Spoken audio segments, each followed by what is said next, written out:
اس روز نئی کلیاں نہیں چٹکی تھیں، نہ ہی خوشگلو پرندوں کے جھنڈ نے اس گھر کی بیری کے درخت پہ آ کے گیت گائے تھے۔ کسی بارش کے ہونے کی اطلاع بھی نہیں ہے۔ صبح صادق میں ٹوٹتے ہوئے تارے دکھائی نہیں دیتے۔ لوگ اس سمے خواب خرگوش کے مزے لوٹ رہے ہوتے ہیں، اور جس ایک کمرے کے گھر میں کوئی بچہ پیدا ہو رہا ہو تو ماں سوائے زجا کی ایک آدھ دبی دبی کرا کے ویسے ہی تشویش کا سکوت طاری ہوتا ہے۔ گھر کی لڑکیاں نیم کے پتوں میں لا پانی گرم کر رہی ہوتی ہیں اور لڑکے کان لپیٹ کر سونے کی اداکاری کر رہے ہوتے ہیں۔ ہاں، ایسا ہی ہوا ہوگا۔ کوئی انہونی بات یا محیر العقول واقعات تو روایت بن جانے والوں کی پیدائش کے واقعے سے بعد میں منسوب کیے جاتے ہیں، ویسے ہی جیسے ایک عام شخص کے مرنے کے بعد لوگ یاد کرتے ہیں کہ کل وہ یہ بات کر رہا تھا کہ مرنے والے نے کوئی خاص پکوان تیار کر کھایا تھا۔ اگر وہ دار فانی سے کوچ نہ کر گیا ہوتا تو اس عام سی بات یا عمومی واقعے کی نہ تو یاد باقی رہتی اور نہ ہی اس کی کوئی اہمیت رہتی۔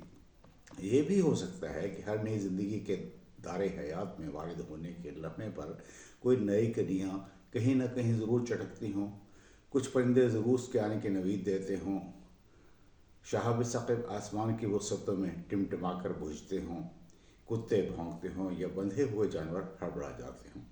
مگر اتنے بہت سے عام لوگوں کی پیدائش سے منسلک ان باتوں کی جانب بھلا توجہ کون دیتا ہے؟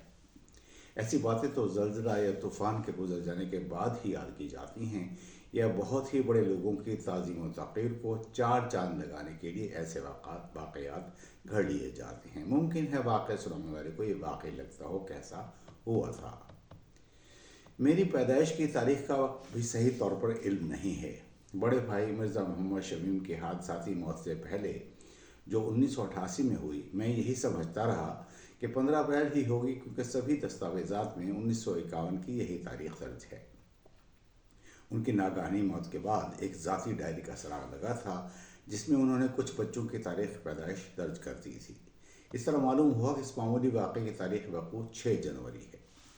اپریل کی ہلکی ہلکی ٹھنڈ والی صبح تھی یا جنوری کی یکبستہ اندھیری صبح، مگر گھر کی 4 لڑکیاں جن کی عمریں بالترتیب 18 برس، 13 برس، 12 برس اور 5 برس رہی ہوں گی، اس کمرے سے جڑے برآمدے میں دبکی بیٹھی ہوں گی، اور گھر کے 3 بڑے لڑکے کسی ہمسائے کی بیٹھک میں جا بیٹھے ہوں گے۔ لڑکوں کا زچگی کے مقام پر کے نزدیک ہونا معیوب تو ہے ہی، اور پھر شرمساری کا باعث بھی کہ ان کی ماں قریشی فاخرہ ایک اور بچے کو جنم دے رہی تھی۔ اگرچہ میں آخری بچہ نہیں تھا، دیکھ کی گھرچن تو ہمارا سب سے چھوٹا بھائی ثابت ہوا تھا، تبھی بڑے بھائی سے پیار سے کشن یعنی کھرچن کہا کرتے تھے۔ بہرحال میں باقی بہن بھائیوں کی طرح پیدا ہونے والا ایک عام بچہ نہیں تھا، اس لیے کہ میری پیدائش سے پہلے میری ماں کے 2 پسندیدہ بچے، لڑکا زرار اور لڑکی عذرا، وفات پا گئے تھے۔ والدہ خالی خالی سی ہو کے رہ گئی تھی۔ میری ماں باپ کی تو ویسے کبھی نہیں بنی، وہ دونوں مختلف قطبین تھے، ان کی ثقافت مختلف تھی، ان کے مزاج مختلف تھے، ان کے وتیرے اور انداز بھی ایک دوسرے سے قطعی مماثل نہیں تھے۔ باپ گھوڑے اور کتے پالنے کا رسیا اور مذہب کو بس مذہب سمجھنے والے شخص، ادب اور پڑھنے سے جن کا دور کا واسطہ نہیں تھا، شکار کے شائق، اکھڑ مزاج اور غسیلے، ناک منہ ہمیشہ چڑھی ہوئی، گھر اور بچوں سے نالاں، البتہ آمدنی ضرور دے دیا کرتے تھے۔ والدہ شعر و شاعری کے ذوق سے مرصع، اردو ادب سے علاقہ، بات پت پر شعر اور محاورہ، بعض و نصیحت، اوڑھنا بچھونا، انتہائی مذہبی، عبادت گزار، جن کے خیال کے مطابق گھر میں کتا ہو تو رحمت کا فرشتہ گھر میں نہیں اترتا تھا۔ نرم خو لیکن ہر تھرم، اپنی بات کو حرف آخر سمجھنے والی اور ہنسوڑ، لیکن میں نے انہیں بے تحاشا روتے بھی دیکھا ہے۔ ایسے بود المشرقین کے باوجود ہر 2 برس بعد ایک بچے کے جننے کی منطق میری سمجھ میں نہیں آتی تھی، بہت دیر تک نہیں آئی تھی۔ جب میں بڑا ہو گیا اور میری ماں سے دوستی ہو گئی جن سے میں وہ باتیں بھی کر لیتا تھا جو دوسرے بچوں کو کہنے کی جرت تک نہیں ہوتی تھی، تو اس منطق کی توجہ کے سوال کا جواب انہوں نے بہت ہی دکھ بھرے لہجے میں ایک ہی فقرے سے دیا تھا: بچے تو کتے بلیاں بھی جن لیتے ہیں۔ اور میں کانپ کر رہ گیا تھا۔ میں خاص بچہ تھا جس کی میری ماں کو خواہش تھی، وہ 2 بچوں کی موت کا خلا پر کیے جانے کے خواہاں تھیں۔ میں ماں کی دعاؤں کے طفیل اس کے بطن میں وارد ہوا تھا۔ میری زندگی لکھی جانے کے الف سے میری ابتدا ہو گئی تھی، یا استقرار حیات سے، یہ تو معلوم نہیں ہے، لیکن دنیا میں آنے کی پہلی چیخ سے میری ماں کو لگا ہوگا کہ کہ اللہ نے اس کی سن لی ہے۔ میری 12 سالہ بہن خالدہ ادیب خانم بغیر دوپٹے کے گلی میں بھاگتی ہوئی بھائیوں کو بتانے گئی تھی کہ ننھا پیدا ہو گیا ہے۔ اس لفظ کو مجھ پر مڑ دیا گیا اور پھر میں عمر بھر ننھا ہی رہا۔ عملی طور پر بھی سب خوش ہو گئے کہ چلو شاید اب والدہ کا حزن و الم کم ہو جائے گا۔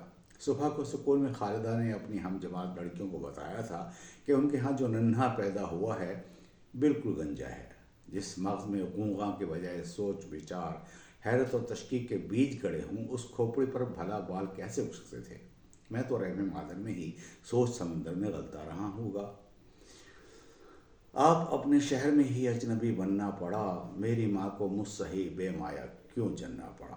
بے بال ہونے کے ساتھ ساتھ ایک اور پیدائشی خصوصیت میرے منہ کے دہانے کے بائیں جانب نچلے ہونٹ کے اندر سے نکلتے ہوئے ایک سرخ دھاگے کے آخری سرے پر موتی کی مانند ایک ابھار تھا جو تھوڑی کے ایک سرے پر ادھر ادھر جھولتا رہتا تھا۔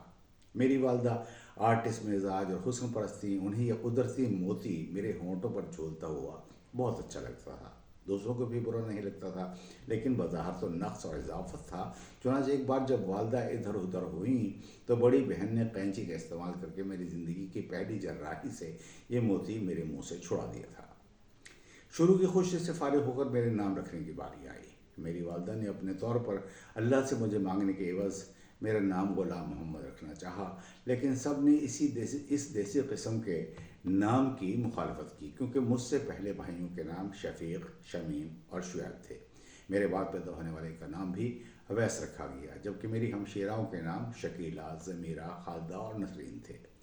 بچہ تو میں ماں کا ہی تھا، لیکن بھائی تو سبھی کا تھا۔ میری والدہ نے پینترا بدلا کہ چلو اس کا نام قیس رکھ دو۔ ایک قیس مجنو قرار دیا گیا تھا اور دوسرا امراء القیس کا نام بھی اچھے پیرائے میں لیے جانا مشکل تھا۔